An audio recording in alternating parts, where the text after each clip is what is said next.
Peace. MC Sean Love.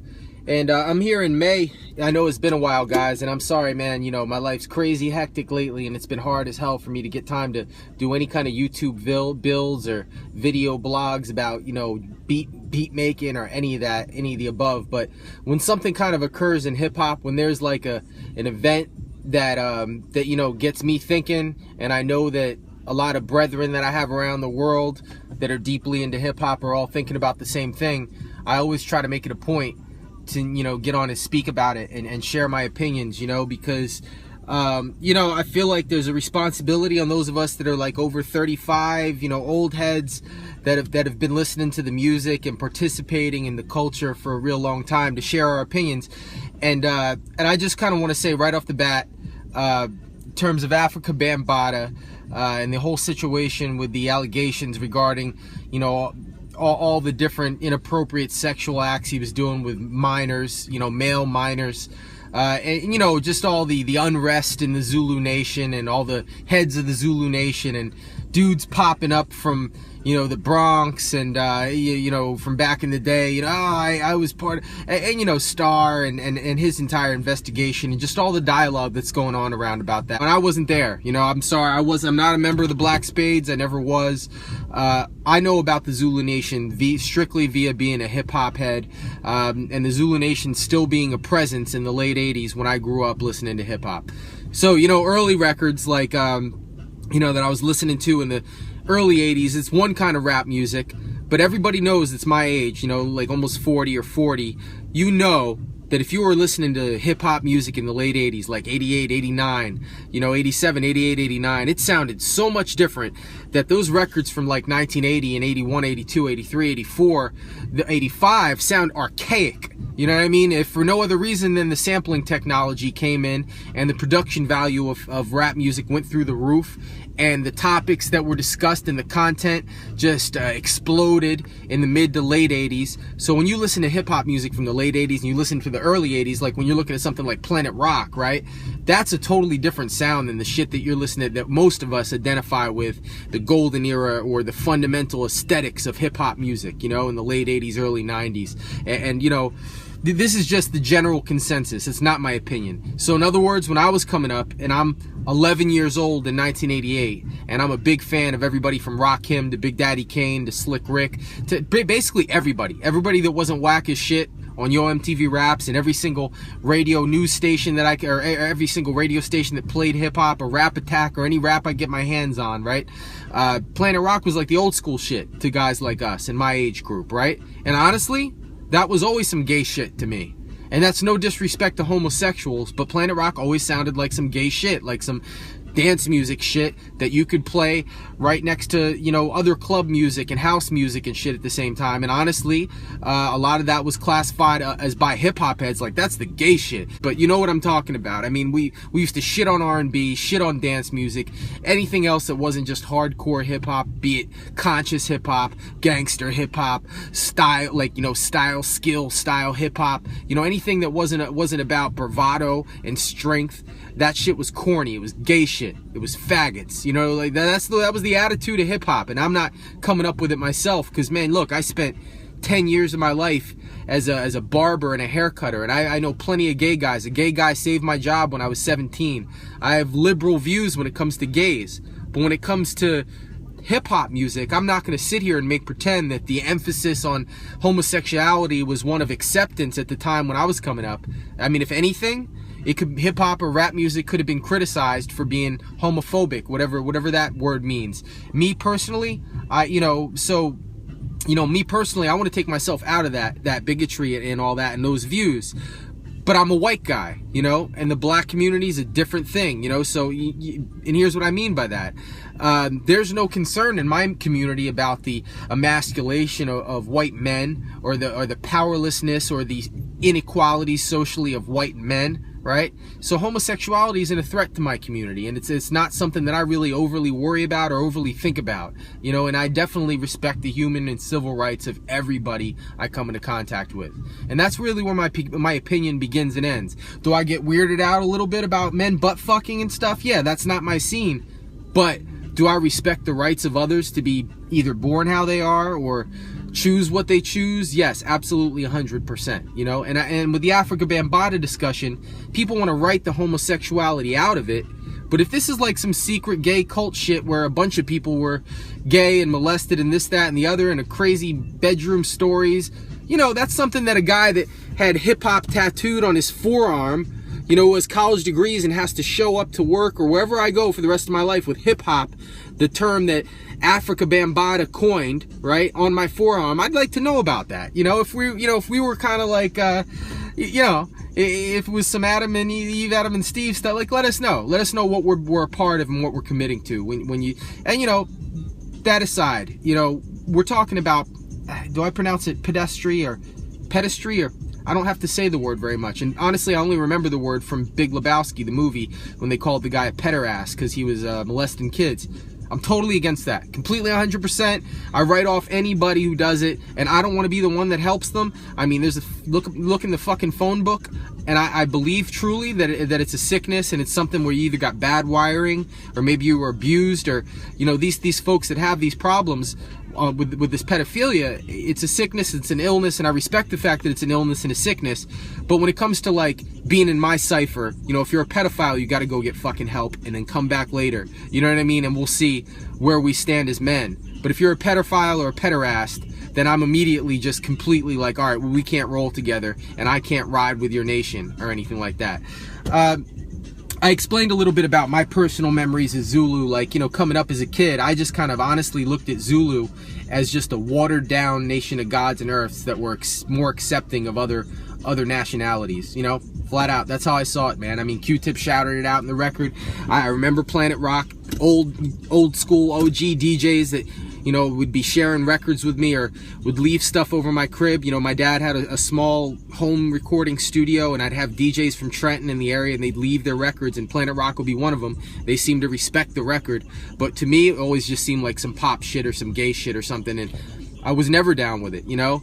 And then when Zulu started publicizing their infinity lessons, and, you know, to me, and being a young kid, and, you know, not like I was had an enlightener when I was 12, but I was learning stuff just, you know, offhand by gods from the area, you know, nations of gods and earth. And at the time, it wasn't really widely called Nation of Gods and Earths, at least in my living room or wherever I was around. It was called 5%ers, or the 5% Nation of Islam was even being said at one time. You know, that's real from the head. I remember that super clear. Nation of Gods and Earths, I know it was being called that, but, you know, what I learned from them, and then I go and I look at the infinity lessons, it looked like shit was tweaked and changed, but it basically looked like that whole thing was kind of borrowed a lot, you know, from the lessons, you know, the lessons that originally come from, you know, Nation of Islam and Master Fard and 1930 and Elijah Muhammad. It seemed like that a good portion of that stuff and the mathematics that comes from Allah was all being kind of worked into the infinity lessons, or at least parts of it. And then there was other supplemental stuff too, and nobody had to memorize everything. And if they didn't have everything memorized, it didn't fucking matter, you know? So I'm here and I'm watching these brothers, these gods that had to have their shit down packed, from supreme mathematics to supreme alphabets.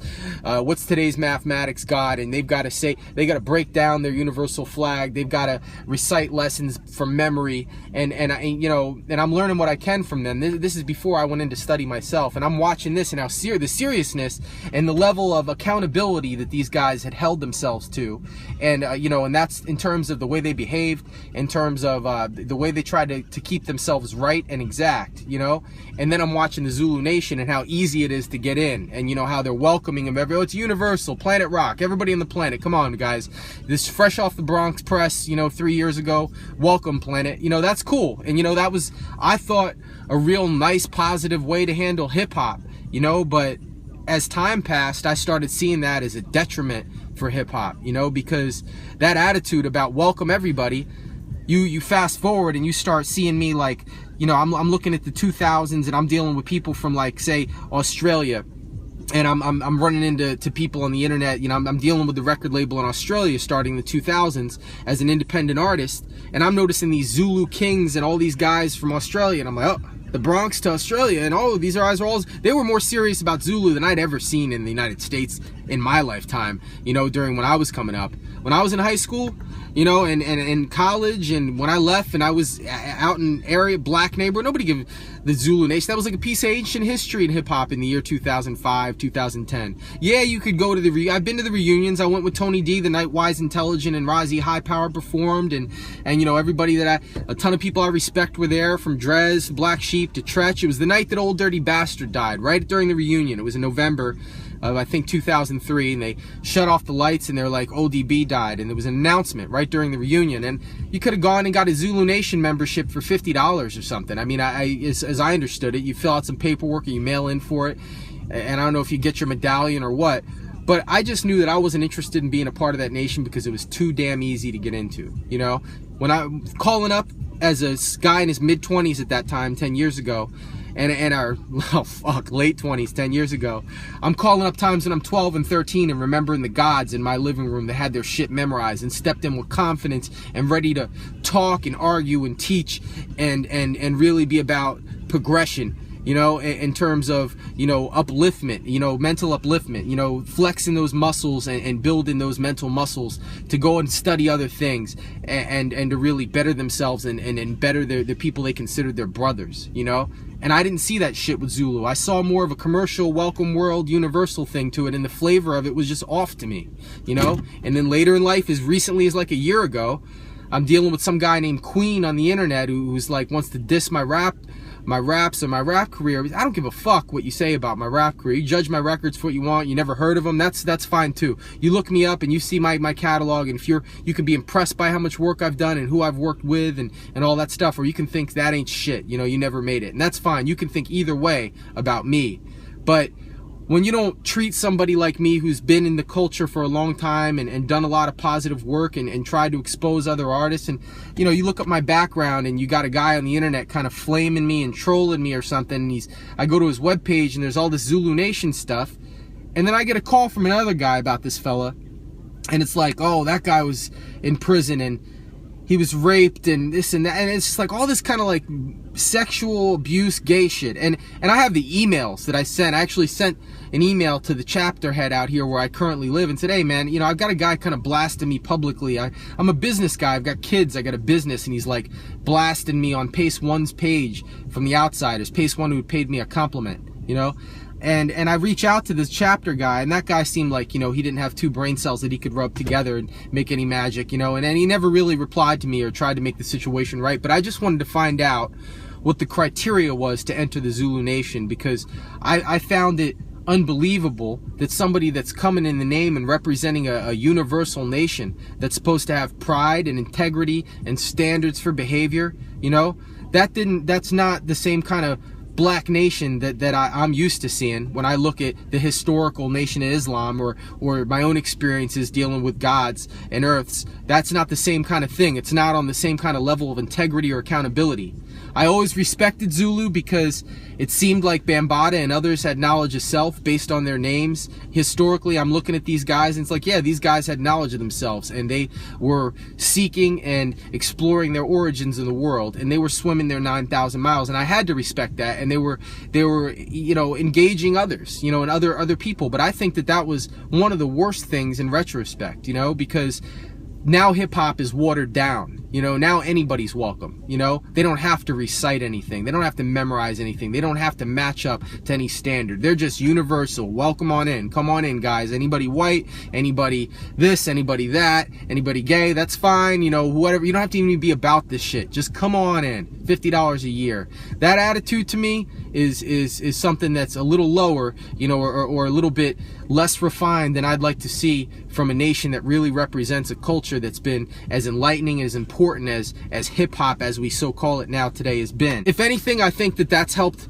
hip-hop lose focus. You know, we get further and further away from the shit that I used to see as a child, man, when I saw those voices like Chuck D, and I saw those voices like Big Daddy Kane, and even KRS-One, that hip-hop isn't really Afrika Bambaataa. He coined the term, but for those of us that have been listening and tuning in and being involved in this since early on, hip-hop is the term that stuck for the shit that was going on. The shit was going on all around Bambaataa. It wasn't like he, you know, first comes the sun and mountains and the lakes and then Bambaataa and then hip hop. No, I mean, there was shit going down, and you could see that in retrospective. You didn't have to be there. It's obvious. It's everywhere. You can look this up, and hip hop was going on all around Bambaataa, you know?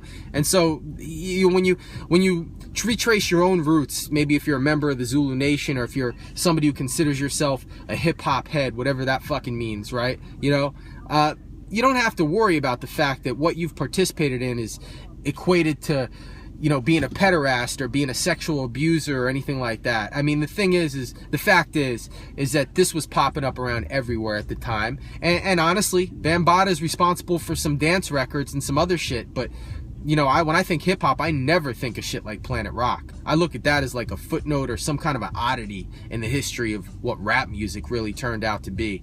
You know, and you turn around now and these guys are wearing their painted on jeans and you know, purple shit and dresses and bras, and we can be as open-minded and PC about it as we want, right?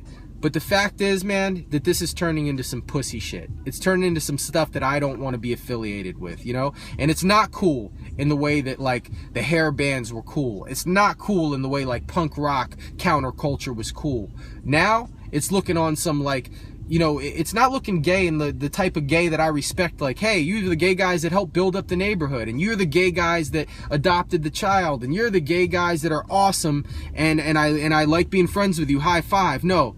We're looking at this hip hop gay shit. We're looking at like prison gay. We're looking at like domination from one male over another male. We're looking at like the abuse gay. You know, that's the kind of gay vibes I get when I see Baby and Lil Wayne kissing. Those are the kind of gay vibes I got from the dude from the Zulu Nation who was putting me on blast. And I hear this story about he's raped in prison and stabbed somebody, and it's just too much gay. You know, too much gay in people in compromised situations that lead to gay encounters. You know, I don't know, man. It's not the same gay that I see in the Bay Area. When I'm out here, I see gay couples that have houses and businesses and live these lives that are productive and respectable, and I respect them. You know, when I see this shit, this hip hop gay that I'm seeing, it's not the same kind of gay. It reeks of something more ugly, and it reeks of something that definitely, you know, includes abuse, you know?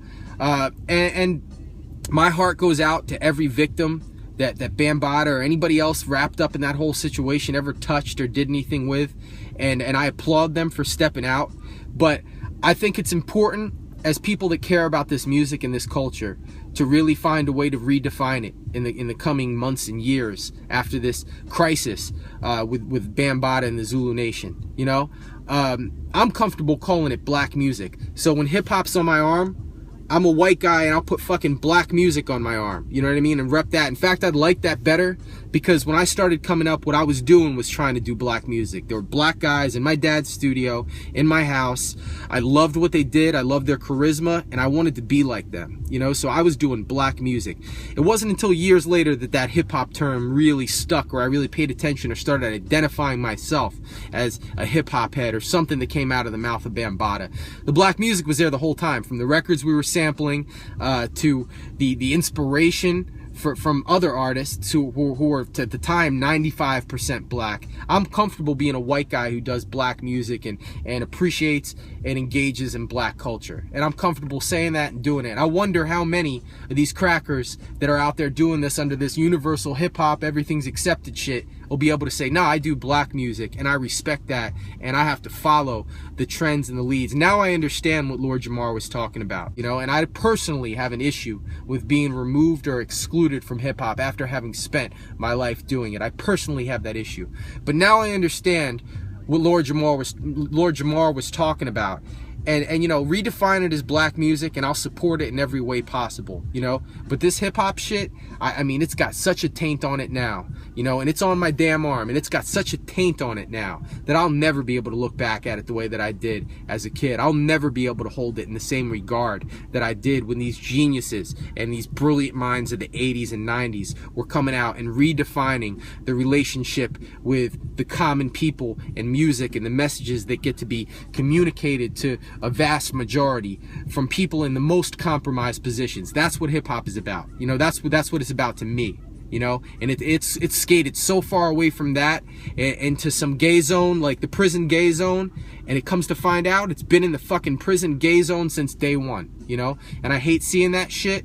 My heart goes out to everybody else that's invested as much of their life in this and has helped define themselves using the words and the terms and sometimes the ideas and the concepts that Afrika Bambaataa has put forth. I hope there's a way that that we can honor the achievements of bringing about consciousness or influencing and help influencing consciousness at that time period that comes from that nation and that group of people, while still admitting the shame and acknowledging what's happening here and putting a stop to it, reconciling it, and putting it out there to be examined and being truthful about it. Because trying to hide this shit or covering it up or wasting time or biding your time is just making everybody here look worse. So from one of my reluctant teachers when I was coming up, he was explaining to me the bond between him and this other brother next to him, I guess, who had joined the Nation of Islam or something, and they had button heads on a whole bunch of different things. They didn't see eye to eye on a bunch of stuff. This brother explained to me that, hey, at the end of the day, we can be fighting each other to the point where we're almost gouging our eyes at each other. We could be disrespecting each other. We could not see eye to eye about this, that, or the other. But at the end of the day, when I look at this man, I see black man Allah. That's my brother, right? So whatever he's done wrong, wherever he lost his way, that's still the original. That's still a great man. That's still a part of me. That's still my brother. So when you look at Afrika Bambaataa, they can't ever be my brother. You know what I mean? The black guy could never be my brother. But if you look at it from a historic or a perspective of civilization, that could be my father. That is my father.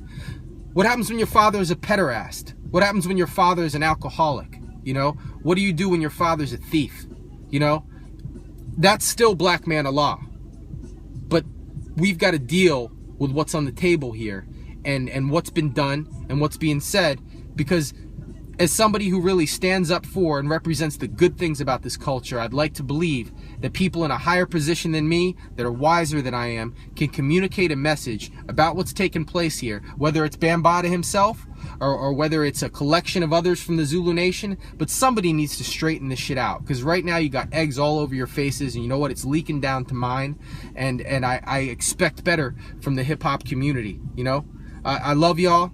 Hopefully you take everything I said with a grain of salt, because like I said, I'm worked up, and hopefully I'll get back with you some more video builds soon. Peace.